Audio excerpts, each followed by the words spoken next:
ఓం శ్రీ గణేశాయ నమః. శ్రీమాత్రే నమః. శివాయ గురవే నమః. శ్రీకృష్ణ పరబ్రహ్మణే నమః. శ్రీరామాయ నమః. శ్రీ గురుభ్యో నమః. నారాయణం నమస్కృత్య నరం చైవ నరోత్తమం దేవీం సరస్వతీం వ్యాసం తతో జయముదీరయేత్. సచ్చిదానందరూపాయ విశ్వోత్పత్యాదిహేతవే తాపత్రయ వినాశాయ శ్రీకృష్ణాయ వయం నమః. ప్రియ భగవద్బంధువులారా, శ్రీమద్ భాగవతంలో అష్టమ స్కంధంలో ఉన్నటువంటి క్షీరసాగర మథన ఘట్టాన్ని మనం చెప్పుకుంటున్నాం. అందులో నిన్నటి రోజున లక్ష్మీదేవి వరమాలని విష్ణువు యొక్క గళసీమలో అలంకరించి తన యొక్క భర్తగా చేసుకున్నది అని మనం చెప్పుకున్నాం. ఆ తర్వాత ఈరోజు 4వ భాగంలోకి మిమ్మల్ని అందరినీ స్వాగతిస్తున్నాను. ఇందీ వరదామమున ముకుందుని పూజించి తనకు కూడి వసింపన్ మందిరంబుగా తద్వక్షమునందు సలజ్జాసు దృష్టి నాలోకించన్. అది కదా అమ్మ యొక్క వైభవం. ఇక్కడ లక్ష్మీదేవి కలువ పూల మాలలతో ఆ మాలగా తీసుకొచ్చింది కదా, ఆ విష్ణువు యొక్క గళసీమని అలంకరించి భర్తగా చేసుకుంది. ఆ తర్వాత ఏం చేసింది అమ్మ? ఇదే కొసమెరుపంటే తాను చేరి నివసించడానికి ఆయన యొక్క వక్షస్థలాన్ని తన నివాస స్థలంగా ఎన్నుకున్నది. ఇది అప్పటి నుంచి ఆమె విష్ణు వక్షస్థల స్థితాయై నమో నమః అయింది. ఆ విశాలమైనటువంటి వక్షస్థలంలో స్థానాన్ని కోరుకుని సిగ్గు నిండినటువంటి చూపులతోటి చిరు మందహాసం చేస్తూ మరీ ఆ వక్షస్థలాన్ని చూస్తూ ఉన్నది అమ్మ. పెళ్ళుపికినటువంటి ప్రేమతోటి లక్ష్మీదేవి మెల్లిగా తల ఎత్తింది. వెంటనే సిగ్గుతో తలదించుకుంది. ఎందుకని? ప్రాణవల్లభుడైనటువంటి విష్ణుమూర్తిని చూడడం వల్ల కలిగినటువంటి తొట్టుపాటు వల్ల మొహాన్ని పైకి ఎత్తడానికి కానీ దించడానికి కానీ ఆమెకి శక్తి లేకుండా పోయింది. అంటే భగవంతుడు అంతటి అందగాడు. ఇక్కడ అద్భుతమైనటువంటి ఒక కంద పద్యం ఇచ్చారు పోతన గారు.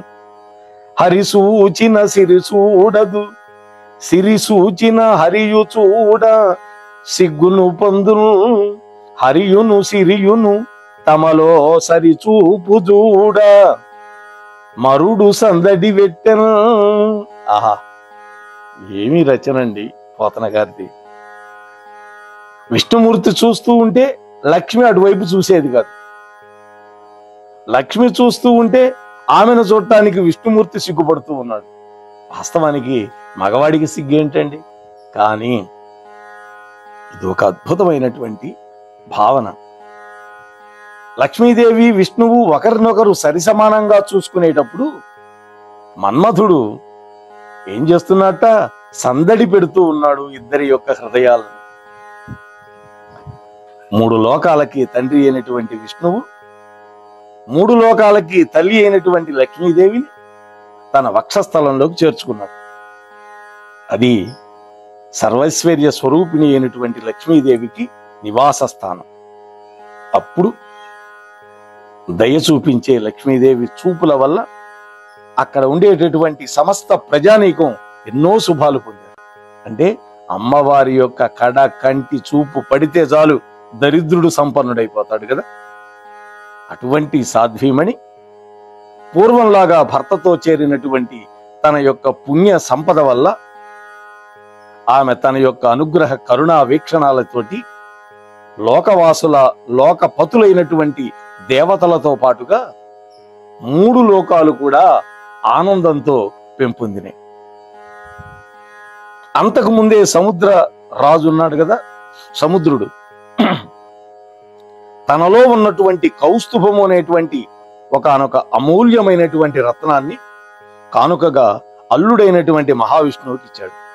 కౌస్తుభం, దాన్ని విష్ణుమూర్తి తన వక్షస్థలంలో ధరించాడు. అప్పుడు శ్రీవత్సలాంఛనం అంటే శ్రీవత్సము అనే పుట్టుమచ్చ, కౌస్తుభమణి, మెడలో వైజంతిక మాల, ముత్యాల హారం, వీటన్నిటితో కూడినటువంటి సొగసైనటువంటి విష్ణువు యొక్క హృదయం మీద లక్ష్మీదేవి నివసించింది. ఆ సమయంలో ముందుగా గంధర్వులు, సిద్ధులు, చారణులు, శంఖాలు, మద్దెలలు, పిల్లన గ్రోవులు, ఆ శబ్దాలన్నీ కూడా ఆకాశం అంతా మారుమోగినాయి. పెనుచీకట్లు తొలగిపోయినాయి. దేవతా స్త్రీల యొక్క నాట్య సంగీతాల వేడుకలు అద్భుతంగా సాగినాయి. లోకంలోని పూజ్యులు, బ్రహ్మాది దేవతలు అందరూ సంతోషపడ్డారు. పూల వర్షం కునిపించారు ఆకాశం నుంచి.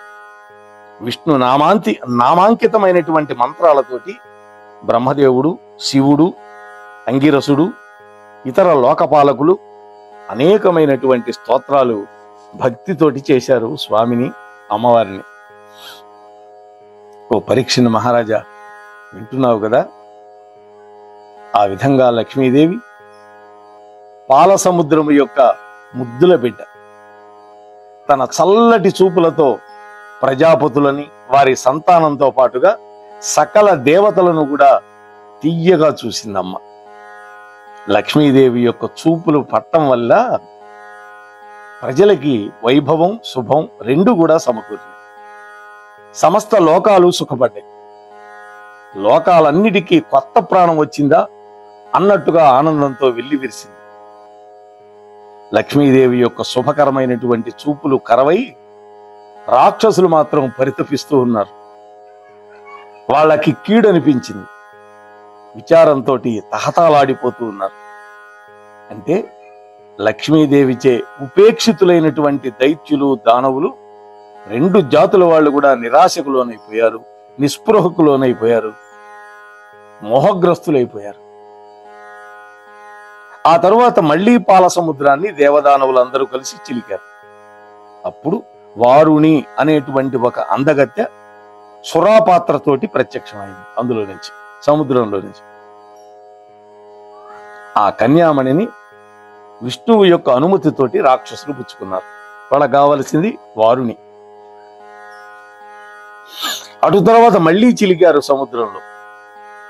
అప్పుడు విష్ణువు యొక్క అంశతో ఒక మహాత్ముడు ఉద్భవించాడు. పవిత్రమైనటువంటి యజ్ఞాలలోని హవిర్భాగాన్ని పొందే అర్హత కలిగినటువంటి మహానుభావుడు ఆయన. అంతేకాదు వైద్య విద్యలో ఆరితేరినటువంటి వాడు, దేవతలకు వైద్యుడు.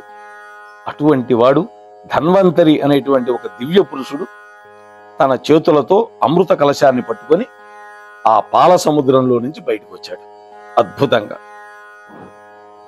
ఓ రాజా, ఆ విధంగా ధన్వంతరి సముద్రం నుండి వెలుపలికి రాగానే రాక్షసులు ఏం చేశారో తెలుసా?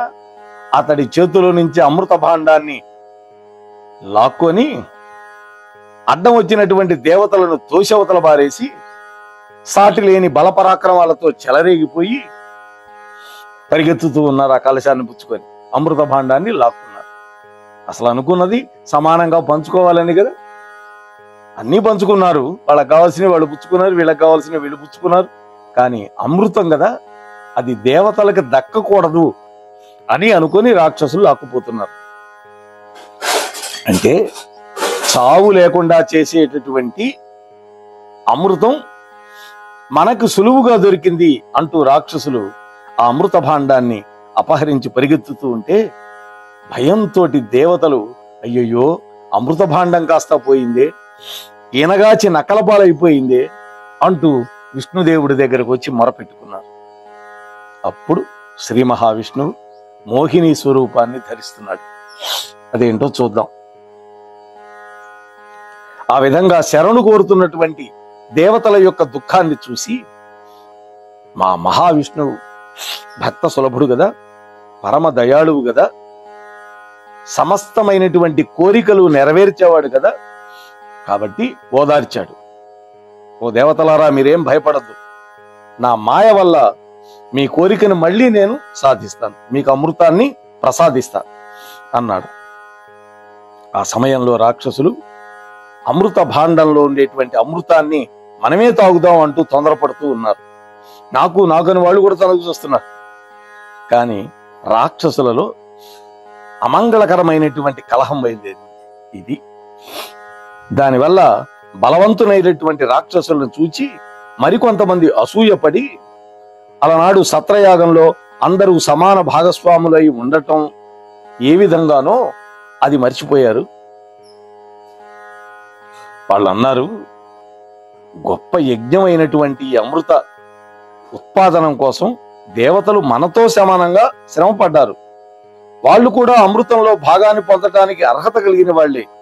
కాబట్టి అమృతాన్ని మనం మాత్రమే పంచుకోవటం అన్యాయం అన్నారు. చూసారా?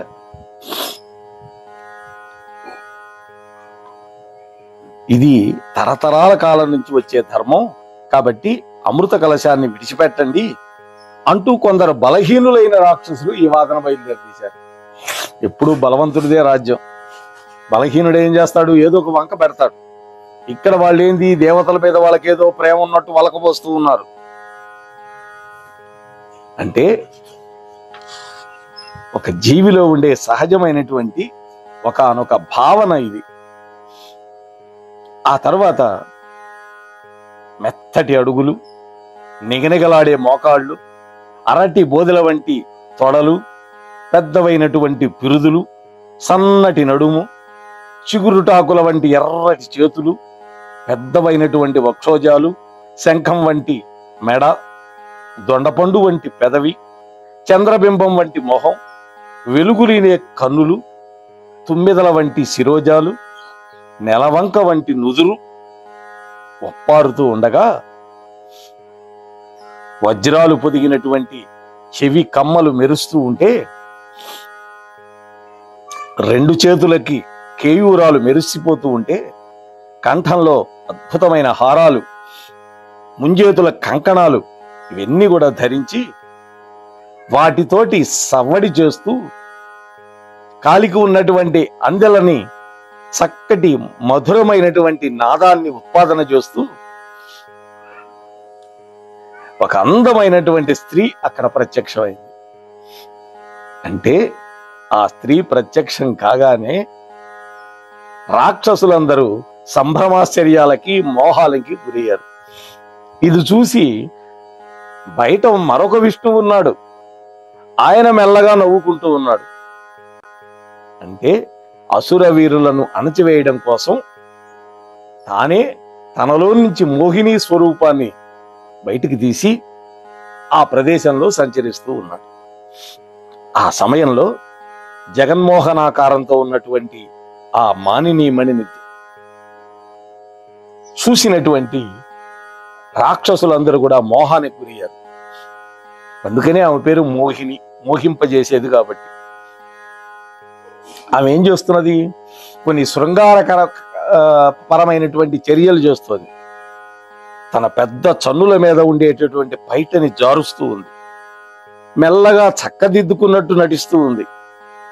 తలతలలాడే చిక్కిళ్ళని సొగసైన చేతి మీద వాల్చి మళ్లీ వదిలిపెడుతూ జిగేలుమనేటువంటి కడగంటి చూపులను ప్రసరింపజేసి మళ్లీ రెప్పలు ఆరుస్తూ మూస్తూ తెరుస్తూ అందంగా చిరునవ్వులు చిలికిస్తూ ఎర్రటి పెదవిని మెలికపెడుతూ కొప్పులో వికసించినటువంటి పూల పరిమళాన్ని నలుదిక్కులకి వ్యాపింపజేస్తూ పల్చగా ఉండే తెల్లటి పైటని అల్లలలాడిచి తన శరీరపు కాంతులని పొంగి పొరలేటట్టుగా చేస్తూ సమస్త లోకాలకి మోహం కలిగించేటట్టుగా ప్రవర్తిస్తూ ఉంది అపురూపమైనటువంటి ఆ సౌందర్యవతి, ఆ మోహిని. ఈ విధంగా ఆమె అలా చేస్తూ ఉంటే ఆ మోహిని యొక్క అందచందాలు చూసినటువంటి రాక్షసులు సంభ్రమాశ్చర్యాలకు గురి కావటమే కాకుండా ఆమె పట్ల సమ్మోహానికి గురయ్యారు. ఆమెతో అన్నారు, ఆహా, ఏమి లావణ్యం, ఏమి అందం, అందగత్తె అంటే ఈమె, నవయవ్వనాలు కలిగినటువంటి కోమలాంగి ఈమె అని పలికి దగ్గరికి వెళ్ళి, ఓ చక్కదానాలదానా, ఓ జవరాలా, ఎక్కడి నుంచి వచ్చావు నువ్వు, నీకేం కావాలి, నీ పేరేంటి? దేవతల్లోనూ, గంధర్వుల్లోనూ, సిద్ధుల్లోనూ, రాక్షసుల్లోనూ, అలాగే చారణ గుణాల్లో, మనుష్యులలో కూడా నీ వంటి అందగత్తెలు ఎవరు ఉండరు. నీ ప్రాణానికి, మనస్సుకి, నీ అవయవాలకి నిండుతనాన్ని కలిగించి ఆ బ్రహ్మదేవుడు నిన్ను బాగా ప్రేమతోటి, ప్రీతితోటి సృష్టించాడేమో. ఓ వనెలాడి, మేము కశ్యప సంతానాన్ని, దేవతలకు సోదరులం, ఎదురులేని పరాక్రమం కలిగిన వాళ్ళం, ఒకే ప్రయోజనం కోసం మేము ఇక్కడ చేరాం. మాలో మాకు పంపకం కుదరక ఈ పదార్థాన్ని, ఈ అమృతాన్ని మేము తీసుకెళ్తున్నాం, నువ్వే మాకు పంచిపెట్టు అని వాళ్ళే అడిగారు. మేమందరం వరుసగా కూర్చుంటాం.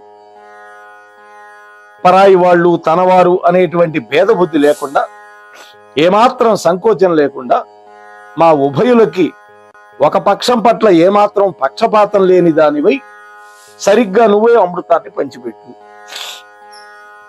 అని వాళ్ళు రాక్షసులు అడిగారు. అప్పుడు ఆ మోహిని రూపంలో ఉన్నటువంటి విష్ణువు అందమైనటువంటి తన వాలు చూపులతోటి వాళ్ళందరినీ చూసి వాళ్ళ ఓర్పుని చీకాకుపరుస్తూ చిరునవ్వులు చిందే మొహం ఎత్తి ఈ విధంగా అన్నారు.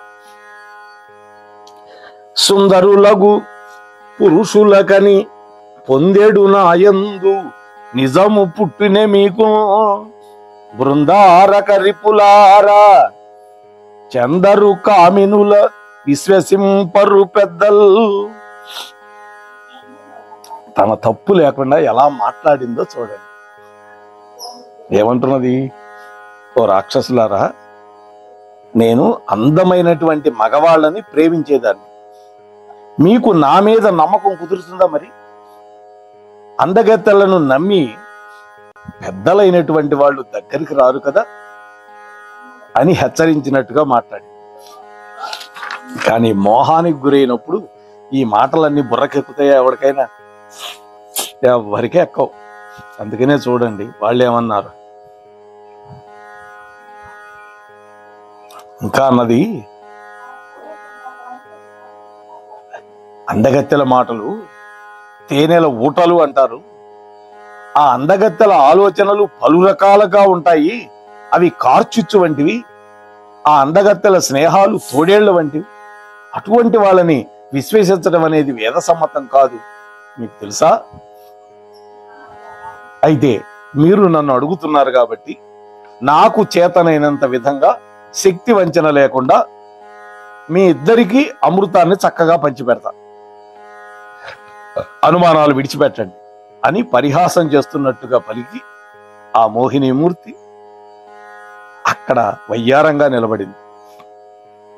ఆమె యొక్క మాటలు విన్నటువంటి రాక్షసులకి ఆమె మీద పూర్తి నమ్మకం కుదిరింది. ఎందుకని? మోహంతో ఉన్నారు కదా. ఇప్పుడు కసాయివాడిని గొర్రె నమ్ముతుంది. ఎందుకని? బాగా మేతేస్తున్నాడు, పెంచుతున్నాడు, పోషిస్తున్నాడు. కానీ ఒకరోజు తన మెడకాయ నరుకుతాడని తనకి తెలియదు. ఇది పరిస్థితి. వెంటనే రాక్షసులు తమ చేతుల్లో ఉన్నటువంటి అమృత భాండాన్ని ఆ మోహినికి అందించారు. ఓ రాజా, వింటున్నావు కదా? మోహిని యొక్క మెరుగారు చూపులు, చల్లటి మాటలు, బుజ్జగింపు వచనాలు దొంతరలై తాళ్లలాగా, పాశాలలాగా ఆ రాక్షసుల యొక్క నోళ్లను కట్టిపారేసింది. అంటే వాళ్ళకి మాట్లాడటానికి లేకుండా చేసింది ఆమె యొక్క హావభావాలు, ఆమె అందచందాలు. అప్పుడు ఆ మోహిని అమృత కలశాన్ని చేతిలోకి తీసుకొని చిరునవ్వులు చిందే మాటలతోటి, నేను పంచిపెట్టిన విధంగా అవును కాదు అనకుండా మీరంతా ఒప్పుకోవాలి అన్నారు. అందుకు దేవతలు, రాక్షసులు, దానవులు, దైత్యులు అందరూ సరే అన్నారు. దితిపుత్రులు దైత్యులు, ధనువు పుత్రులు దానవులు, వీళ్ళంతా రాక్షసులే కాబట్టి తల్లి నుంచి పేర్లు వచ్చినాయి వాళ్ళకి. వాళ్ళందరూ ఉపవాసం చేసి, చక్కగా స్నానం చేసి, అగ్నిహోత్రం చేసి, బ్రాహ్మణులకు గోవులు, భూమి, బంగారం అన్ని దానంగా చేసి, వాళ్ళ యొక్క ఆశీర్వచనాలు అందుకొని తెల్లటి వస్త్రాలు ధరించి చందనంతో పూలమాలలతోటి అలాగే ధూప దీపాలతోటి అలంకరించినటువంటి ఒకానొక బంగారం మంటపం యొక్క మధ్య భాగంలోకి చేరుకున్నారు. తూర్పుగా కొసలు పరిచినటువంటి దర్భల మీద వాళ్ళందరూ కూడా బారులు తీర్చి కూర్చున్నారు. ఈ దేవతలు రాక్షసులు అందరూ కూడా అందరూ కూర్చున్నారు.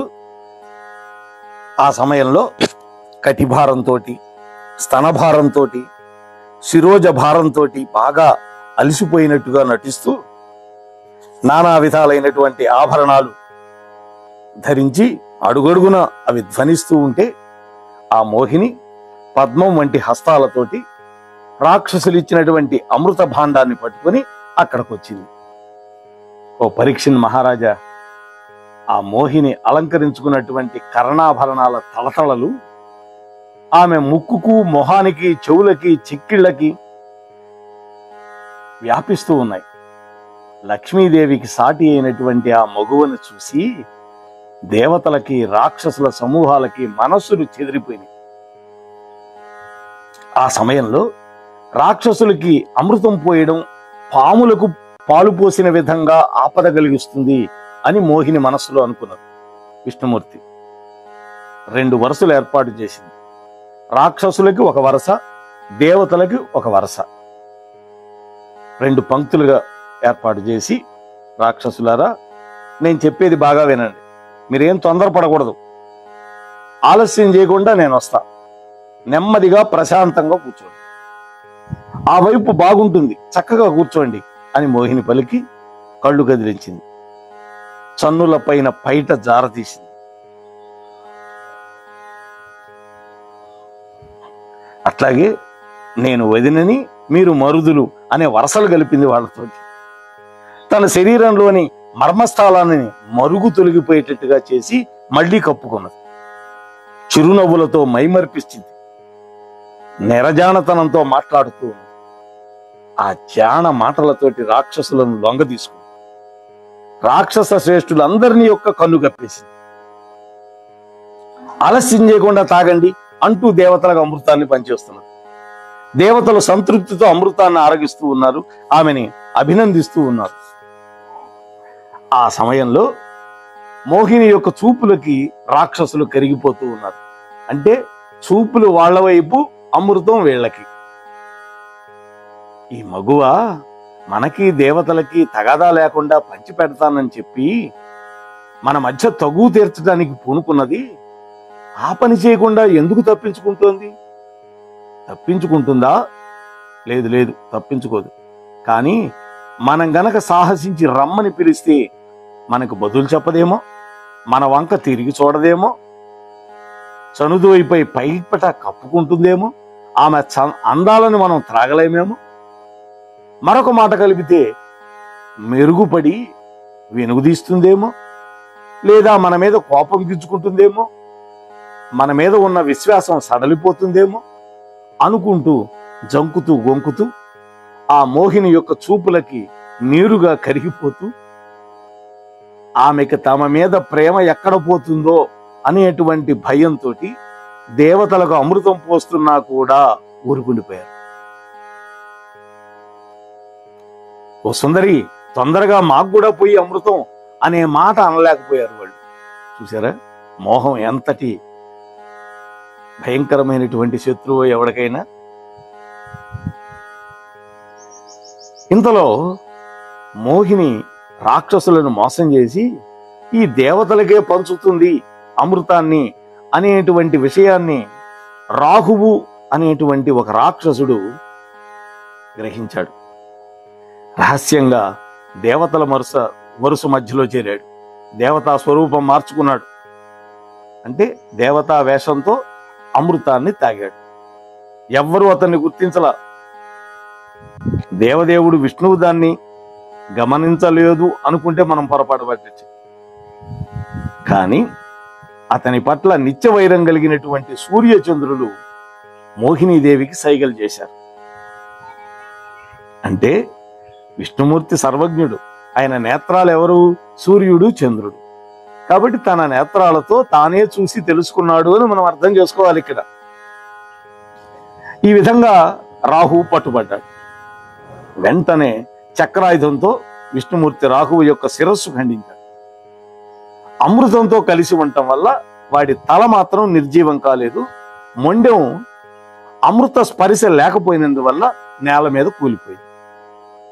బ్రహ్మదేవుడు రాహువు యొక్క శిరస్సును ఆకాశంలో ఒక గ్రహంగా నిలిపి గౌరవించాడు. ఎందుకని? అమృతాన్ని తాగాడు కాబట్టి. అంటే ఇదంతా లీల పరమాత్మది. ఆ రాహుగ్రహం సూర్యచంద్రులకి నిత్య వైరి కాబట్టి ఆ పగని విడిచిపెట్టకుండా అమావాస్య రోజు లేదా పౌర్ణమి రోజు ఈ సూర్యుడిని చంద్రుణ్ణి ఇవాల్టికి కూడా అడ్డగిస్తూనే ఉంటాడు. వాళ్ళ మీద దాడి చేయటానికి ప్రయత్నిస్తూనే ఉంటాడు. ఈ రాహువు కేతువు, ఒకడు తల ఒకడు మండెం. ఈ రాహువు ఎవరో కాదు, సింహిక అనేటువంటి రాక్షసి యొక్క కొడుకు. సింహికాగర్భ సంభూతం అని శ్లోకం చదువుతాం రాహువుది. ఈ విధంగా విష్ణువు ఒక్క చుక్క కూడా మిగలకుండా అమృతం అంతా కూడా దేవతలకే ధారాదత్తం చేశాడు. వెంటనే మోహిని రూపాన్ని వదిలిపెట్టి మళ్ళీ తన ఆకారాన్ని ధరించాడు. దాన్ని అంతా చూసి రాక్షస వీరులు దుఃఖపడిపోయారు. దేవతలు సరిసమానమైనటువంటి రాక్షసులు ఇద్దరు కూడా పూనిక, శక్తి, బలం, తెలివి, ధనం, ఆత్మగౌరవం రెండు కలిగిన వాళ్లే. ఎందుకని? ఒకే తండ్రి బిడ్డలు వాళ్ళు. కాకపోతే దేశ కాల హేతు ప్రయోజనం కర్మ అనేటువంటి అంశాలని దేవదానవులకు ఒక్కటే అయినా వారికి రెండు విధాలైనటువంటి ఫలితాలు దక్కినాయి. దేవతలు శుభాలు పొందారు, విష్ణువుని శరణు వేడనటువంటి వాళ్ళు శుభాలు పొందలేరు. ఇది గుర్తుపెట్టుకోవాలి. భగవంతుణ్ణి ఎవడైతే శరణాగతి చెయ్యడో వాడికి సద్గతులు ఉండవు. వాళ్ళు ఎప్పుడూ భగవంతుణ్ణి వ్యతిరేకిస్తారు, బ్రాహ్మణులని వ్యతిరేకిస్తారు, వేదాలు సాగనీరు. అందువల్ల వాళ్ళు ధర్మబాహ్యులు. అందువల్ల వాళ్ళకి ఎప్పుడు కూడా సద్గతి అనేది ఉండదు. కానీ భగవంతుడి యొక్క దివ్య చరణావిరిందాలని ఆశ్రయించినటువంటి దానవులు మాత్రం తాము కోరుకున్నటువంటి ఫలములని సాధించగలిగారు. అర్థమైంది కదా? దేవతలు భగవంతుడి యొక్క దివ్య చరణారవిందాలను ఆశ్రయించారు, అందుకని వాళ్ళకి అమృతం దక్కింది. రాక్షసులు ఎప్పుడూ నిత్యవైరులే, అందువల్ల వాళ్ళకి సాధ్యం కాల. మరి ఆ తర్వాత ఏం జరిగింది అనేటువంటి విషయాన్ని ఆ తర్వాత చెప్పుకుందాం. ఎందుకంటే క్షీరసాగర మథనం అనేది ఇంతవరకే కథ. ఆ తరువాత ఏంటంటే వామనావతార చరిత్రకి సంబంధించినటువంటి ముందుగా వస్తుంది ఈ దేవాసుర యుద్ధం అనేది. అది వామనావతార ఘట్టం చెప్పుకునేటప్పుడు ఆ విషయాలను మీతో ప్రస్తుతించే ప్రయత్నం చేస్తాను. ఇక్కడ క్షీరసాగరం ఎక్కడో లేదు, మన మనస్సులోనే ఉంది క్షీరసాగరం. దేవతలు దానవులు ఎక్కడో లేరు, వాళ్ళు కూడా మనలోనే ఉన్నారు. ఆసురీ ప్రవృత్తి ఏదైతే ఉందో అది దానవులు, అలాగే ధర్మ ప్రవృత్తి ఏదైతే ఉందో అది దేవతలు. అంటే దేవతలకి దానవులకి ఎప్పుడు సంఘర్షణ జరుగుతూ ఉంటుందో మంచికి చెడుకు మధ్య కూడా సంఘర్షణ జరుగుతూ ఉంటుంది. అలాంటి సంఘర్షణ పరిస్థితి వచ్చినప్పుడు పరమాత్మ ఒక దివ్యమైనటువంటి రూపాన్ని ధరించి తనను నమ్ముకున్న వాళ్ళని, ఆశ్రయించినటువంటి వాళ్ళని రక్షిస్తాడు అని ఈ క్షీరసాగర మథనం ద్వారా మనం గ్రహిద్దాం. ఈ విన్నటువంటి అందరికీ కూడా లక్ష్మీనారాయణుల యొక్క దివ్యమైనటువంటి భవ్యమైనటువంటి కృపా కటాక్షాలు కలగాలి అని ప్రార్థిస్తూ ముగిస్తున్నాను. స్వస్తి. మన కార్యక్రమాలు నచ్చితే ఒక లైక్ చేయండి, మాకు ఎంతో ఎంకరేజ్మెంట్గా ఉంటుంది. అలాగే కామెంట్ చేయండి. కామెంట్ చేస్తే మేము మంచి క్వాలిటీ కంటెంట్ అందించడానికి దోహదపడుతుంది. ఆడియోస్ని షేర్ చేయండి. ఆడియోని షేర్ చేస్తే మన ఛానల్ అభివృద్ధి చెందడానికి ఉపయోగపడుతుంది. ఇంతవరకు మన కార్యక్రమాన్ని చూస్తూ ఎంజాయ్ చేస్తున్నట్లయితే, ఒకవేళ సబ్స్క్రిప్షన్ కనుక చేయలేకపోతే ఇప్పుడే ఈ క్షణమే సబ్స్క్రైబ్ చేసుకుని ఆ పక్క నుండి బెల్ బటన్ మోగించండి. వినండి, వినిపించండి, వింటూనే ఉండండి. మోహనవాణి తెలుగు పోడ్కాస్ట్.